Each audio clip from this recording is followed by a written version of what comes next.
since you're the face of the podcast, yes, and the we brand, needed really. to. Like, you're We the need to get you face a of everyone that gets out of the military and is like, what should I look like?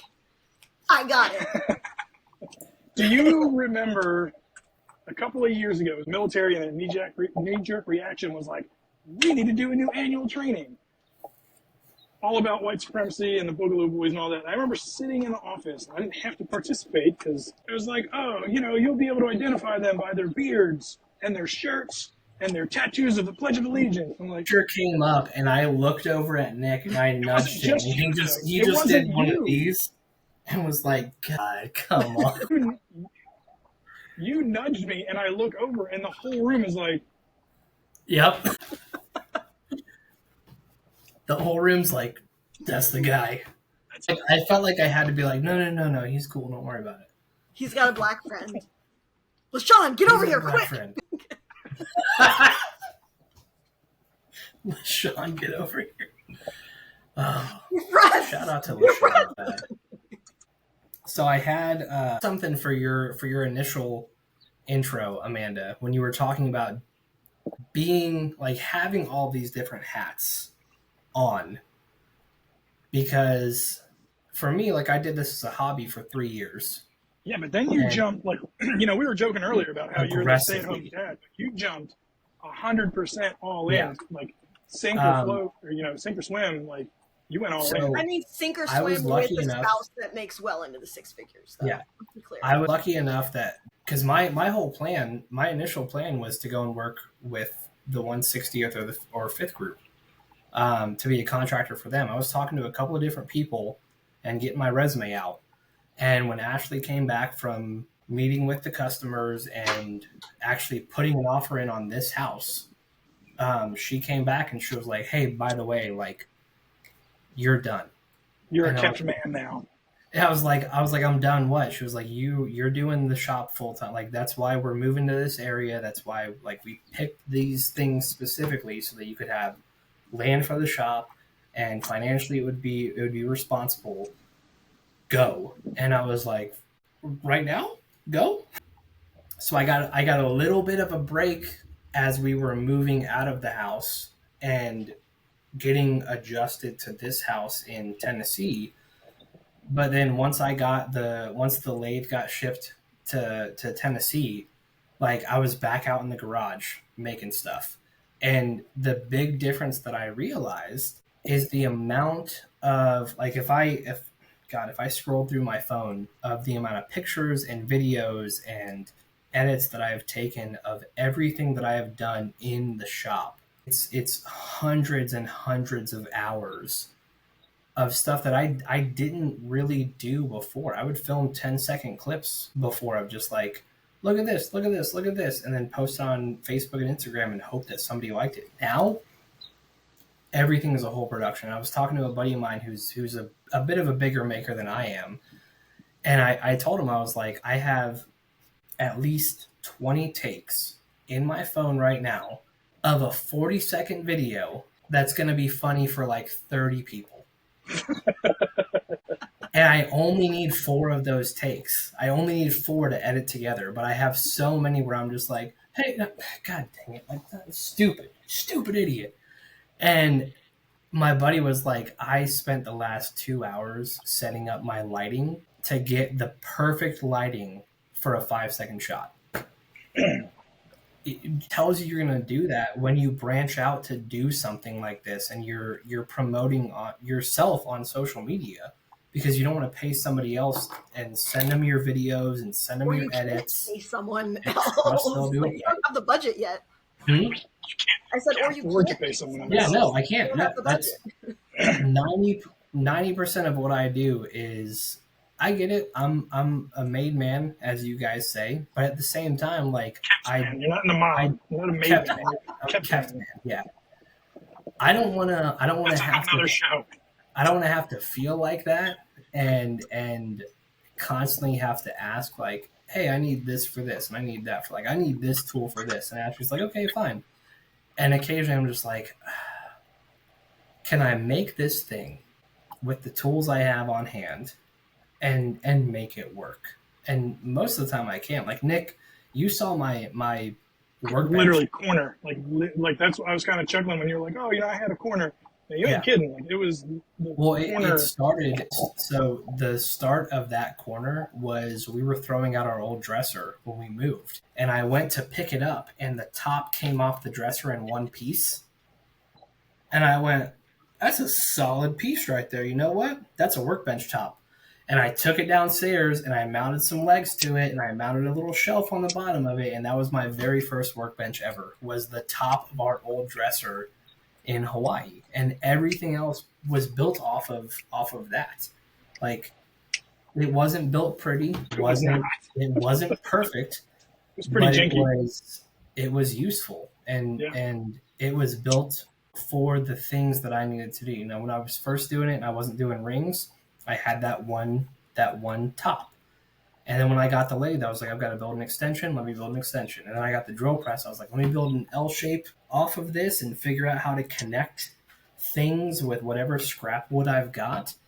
For me, my thought process through all of the making has been, if it works, we'll make it work.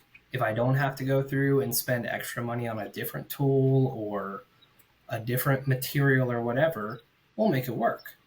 And there are some people who don't have to do that. There are some people that are just like, do I need a domino from Festool for $17,000? I'm going to get a domino from Festool for $17,000. And I look at them and I'm like, I'm going to punch you in the face right now. But they earned it. Like, they're the people who have been doing this longer than I have, who have hit that mark. But the past year has shown me the amount of things that you have to do extra. Like, I joke with people, the only time I'm not thinking about the shop is when I'm asleep. But that's not true sometimes. Sometimes I'm dreaming about, like, okay, well, I need to market this way and market that way and do, and like, it's a never ending thing that is just in the back of your mind of, how do I continue to expand? How do I grow? How can I network better? Who can I reach out to for consistent commissions, whether it's a distillery or a restaurant or whatever? When you're doing this on your own, those are the things that are always in your head, that when it was a hobby before, you didn't care about that. You didn't think about that. You got a message from someone who was like, hey, can you make me a ring? I'm like, yeah, I can make you a freaking ring, dude. Why not? And you do it. And now you're looking around and you're like, can I make you a ring? Can I make you a table? Like, that's the most drastic shift I have noticed in the past year. Is before, I was just posting stuff and seeing who came around. Now that this is my full-time thing, it is a constant, like, you're selling yourself and you're promoting yourself 100% of the time. And if you're not relevant. So you hit on a lot of things that I kind of want to go back and touch a little bit more on. So one of the things you kind of started on talking about in the beginning was, setting up the lighting, the 40 shots for one 4-second video that only 30 people are going to care about. There are just a number of things, so many things out there that you don't realize that you will soon have to maybe not master, but pretty close to it. Be it the 50 million apps that are out there, the Canvas, the CapCuts, the Riverside, FM, all of these different apps that are out there that do make your life so much easier, but you still have to figure out how to use them, how to best use them. Then once you figure that, They still require their own time. Exactly. Okay, well, now what marketing, like what type of videos are working the best? What type of advertising is working the best? So now I've got to become this expert in being able to look at my Facebook metrics and my Instagram metrics and all of these other metrics out there, and how many responses are we actually getting? What's the return on investment for these types of things?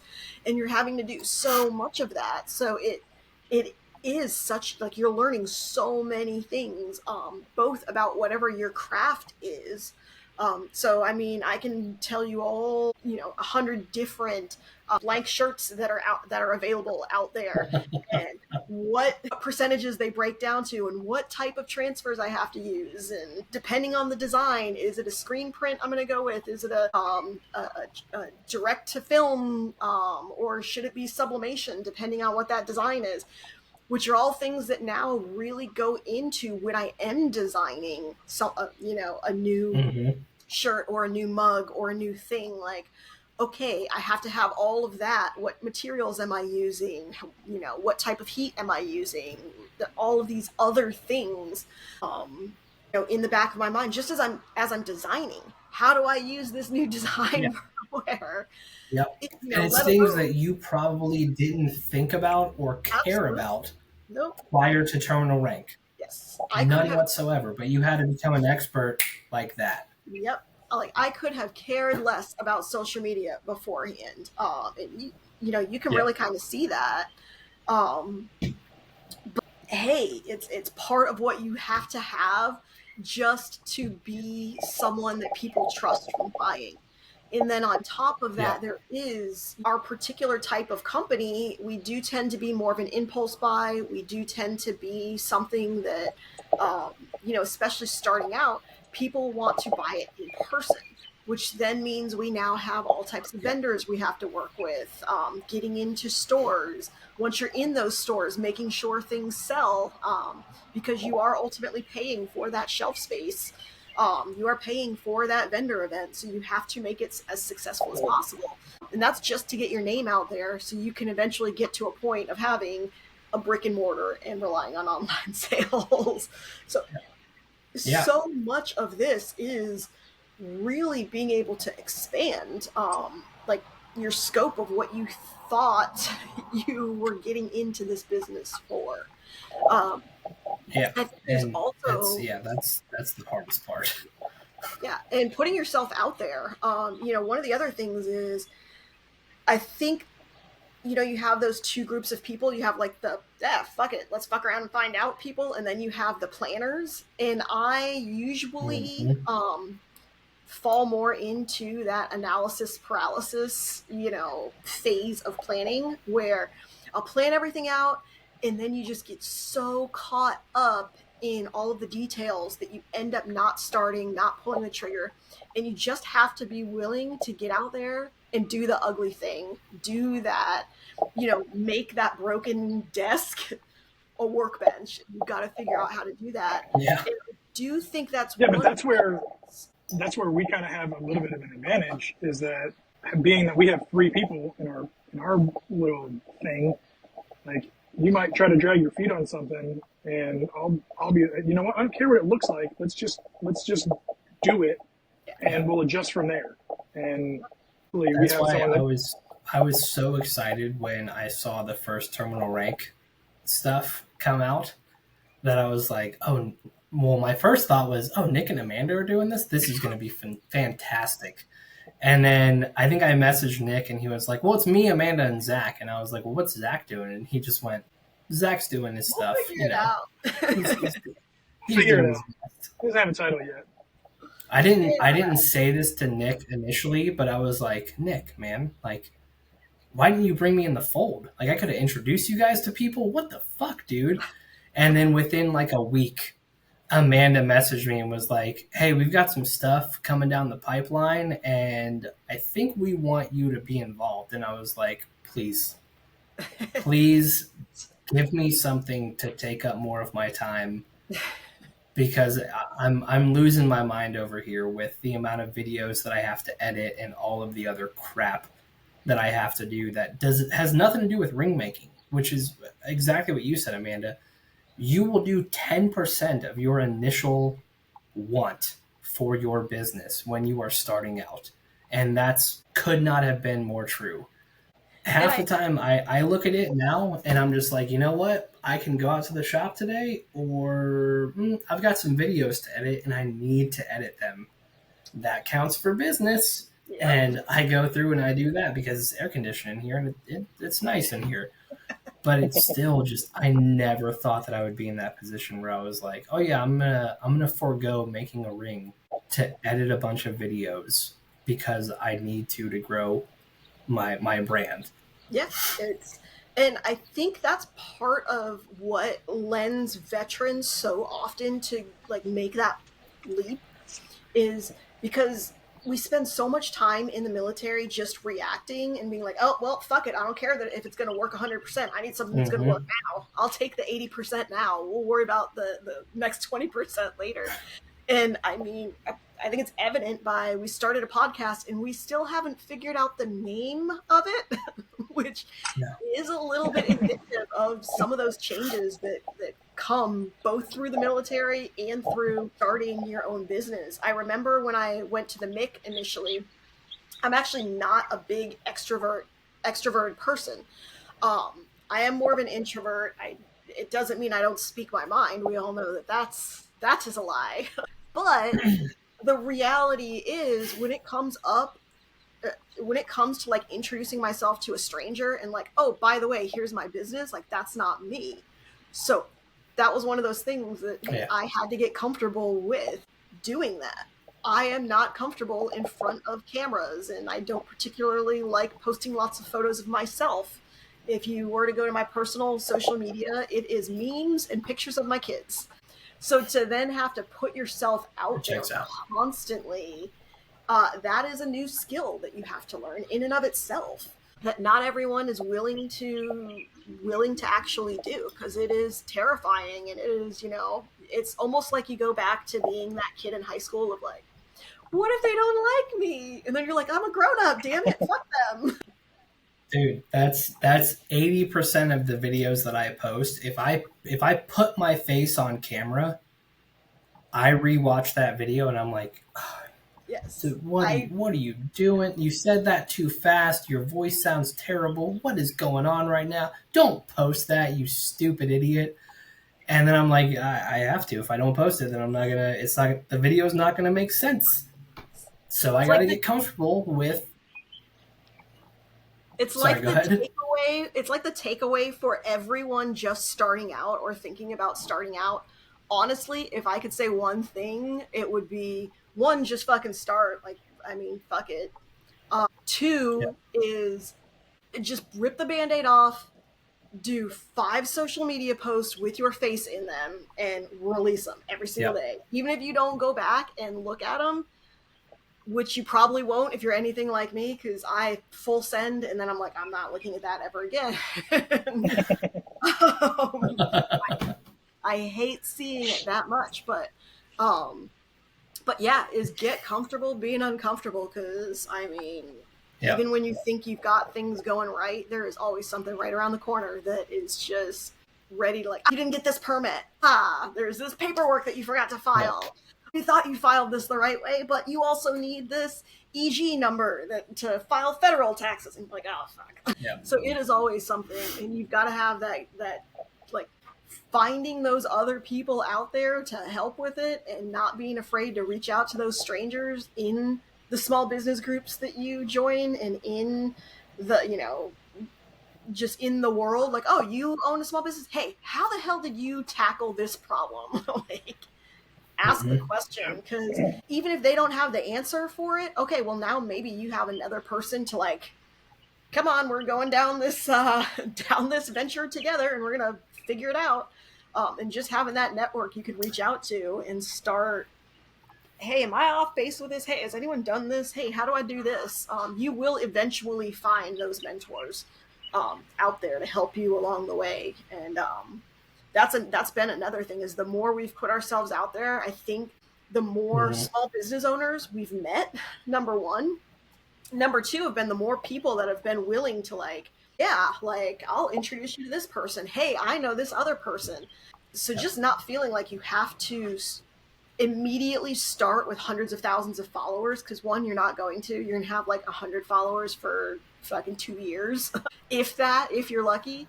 Um, Find those other people with 100 followers and like freaking grow Yeah. together. If when you do start actually paying attention on social media, in particular, just because that's where it's the easiest, I think, to see those metrics, and you see all the military influencers that came up during about this period are following each other, but they're not necessarily Yep. following those that came before or those that came after. There's probably a reason for that. It's probably because they were all Yeah. in the same shit together and, liked each other's stuff and each other was relevant at the time. And, Yeah. that's how they were able to help grow their own followings. So, We yeah. lost Nick for a second. He'll We be lost back. Nick. That's one thing that I'll say, and especially for the last year that I've been out here, the one thing that I've learned is the worst that someone can do on social media is not respond to your stuff. You got to put yourself out there. You've got to. All right, Nick's back. You've got to put yourself out there. You have got to go through and say, Nick's back. this is what I'm putting out, and this is what I value. Yeah, Nick, you're a little horizontal. There you go. This is what I'm putting out. This is my value. I think that people are going to enjoy. I mean, that's what I did with Frank with Crayons Ready to Eat.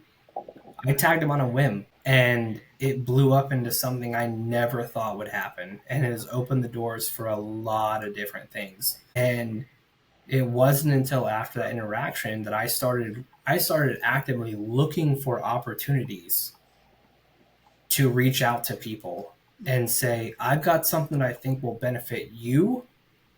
Here's my stuff. Check it out. If you like it, great. If you don't, that's fine too. And that's how I got the Walk Among Heroes thing with the World War II veterans. That never would have happened if I hadn't reached out to Frank, because it built that confidence of you are not what your follower count on social media is. And that was always my biggest thing, is like, I'm the guy who makes a bunch of rings for a bunch of people, but I just peaked 1,600 followers a couple of weeks ago.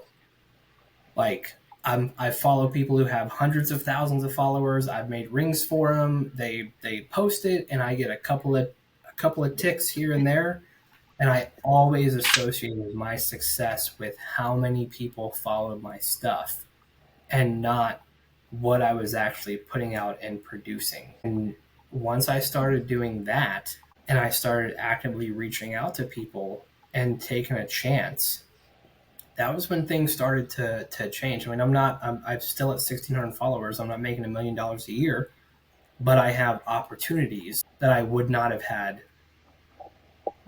if I hadn't done that. So that's one thing that I can say out there is know your worth, know the worth of the product that you're putting out, and do not be afraid to just reach out to someone and say, hey, I think what I do will be good for you, will be appreciated by you, and appreciated by the people that you follow, even if it's not appreciated by the people you follow. I'm doing this for you. Period. And you just hope that it turns into something good. And if it doesn't, it doesn't. You regroup and you move on to the next one. Like, yep. as we joke around in the military, semper gumby. You've got to be so flexible in the startup of a small business. It is so ridiculously especially true with to that point. What you think your market is and what it ends up being are also not the same thing at all. Some of the responses I get from some of our products from people that actually have no affiliation with the military at all, but still get that style of humor. So like right now, one of the shirts I'm wearing is I swear I'm approachable. And that's because, as a female officer in particular, there's a lot of people, like, I can't tell you how many times you get the, oh, I thought you were a bitch, or I thought you were going to be this, or I thought you were not approachable. But now, and it's like, well, I always, like, nothing's changed. That's just, that's my face. I don't know what to tell you. Or that's your perception of something. My rank. That is your perception of how approachable they are. But from a lot of women, I have gotten like, oh, I love that shirt. Like, that's, like, I need that shirt. Because it speaks to people in a different... And that's also spinning off into another product line that is going to hit a completely demographic than what we originally thought terminal rank was going to be like, Yeah. in that niche. Yeah. And that's the thing about being flexible is your initial product line and what you thought you were going to do and what you thought was going to be popular might not be. I've sold more Iwo Jima rings in the past 6 days than I've sold any like single style in the last 4 years. And up until 7-8 months ago, I didn't even think I would make one of those rings. I didn't have the material. I didn't have the design. I didn't have any of that. And it fell into my lap with another maker who's a Marine that he was just like, hey, I think this would hit well. And, here's the sand, do something with it. And I was like, okay, cool. And it took 8 months of promoting and posting and doing videos and edits and everything to get to the point where I had several people message me and they were like, hey, are you the Iwo Jima beach ring guy? And I was like, I'm a bit more than that, but yeah, I make the Iwo Jima beach rings. And it was just that click in my head where I was like, this is not something I thought I would ever be doing or even be able to do, but I enjoy it. Other people enjoy it. And it brings in the financial stability. Why wouldn't I lean into it? And the same thing with that. Like, did you think when you started Terminal Rank that you were going to make an I Swear I'm Approachable shirt with a porcupine on it and most of the people would not be military? No, but it's popular. Yep. It's what people like. And being able to adjust to that and then start to let those creative juices flow of what's the next shirt idea that follows that? What's the next coffee mug idea that follows that? Again, it's you and Nick and occasionally Zach when he's not in surgery doing it, but you're constantly trying to figure out what the next thing is.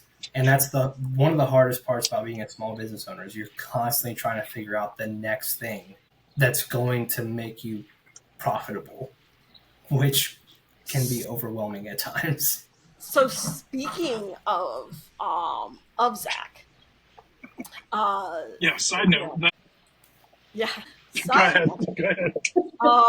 So Zach is currently off at his PME out at Fort Huachuca. So he wasn't able to join us today. He should be here next time. But we do also need to go ahead and introduce his spouse to the show, which I think would make an excellent substitute for when he's not able to be around. God, what's about to happen? Nothing right now. Hey, you said you had some product that you needed to share. Oh, she was going to post it. Amanda, she was going to post a picture of it. Oh, okay. Me? You had said at the beginning about you had a special ring. No? That I had a special ring? No, I think she's referring to the engraving on the inside of her ring. Oh, yes. Okay. Yeah. Okay. Yeah. Got it. We can't see it in the video. Got it. Yeah. Okay. Yeah. That'll be part of you'll see it in the video. Okay. I was really, for a minute when she first said it, I was like, a special ring. Who else is making you rings? I'm the ring guy here. Surprise, James, you got voted off the island. I feel like I got voted on the island since I'm here and Zach's not. We'll touch on that later. I don't know how I still don't know how I fell into that freaking pot, but I am eternally grateful. The podcast Terminal Rank. It's easy. You have a desire to do something and expand, your demographic. I mean, lots of things. I mean, if I don't, I'll die. Like I said, I can't stop thinking about what to do to continue to grow the business and continue. And part of it is a financial thing, yeah. But the other part of it is I love making stuff for people. I love making custom, especially the rings. I love making custom rings for people that they and only they can appreciate. I understand that completely. 4 years ago, I would have been like, making rings? Like, who? Like, me? I don't know how to make a ring, whatever. But now, like, sometimes people will message me when I'm about to go to bed at midnight, and they're like, I've got an idea for a ring. And I'll sit right up and I'm like, let's go, shoot. Because it's such a different process than like, hey, I want you to make this table for me, but I want it to look like this, and I want a live edge because I like live edge. You're like, okay, cool, you like live edge, we'll make a live edge table for you. But when someone comes to you and they're like, I really like this material because of this, I want to include, a birthstone or the Iwo Jima sand or whatever for some personal reason, it ties you to that design, and it makes it so much more meaningful, and it motivates you to honestly get off your ass and get to the shop and make something. And if I wasn't doing that now, I don't know what I would be doing, and I would absolutely hate it. Whatever I was doing aside from making rings, I would hate it. Stay off the pole, James. Stay off the pole. I'm not going to say anything. You could make a pole and then get on the pole. I could. I have a lathe. I'll send it to you, Nick, for obvious reasons. I'm going to get an angry email after this. Sounds funny. You underestimate the time I have available. That's fair.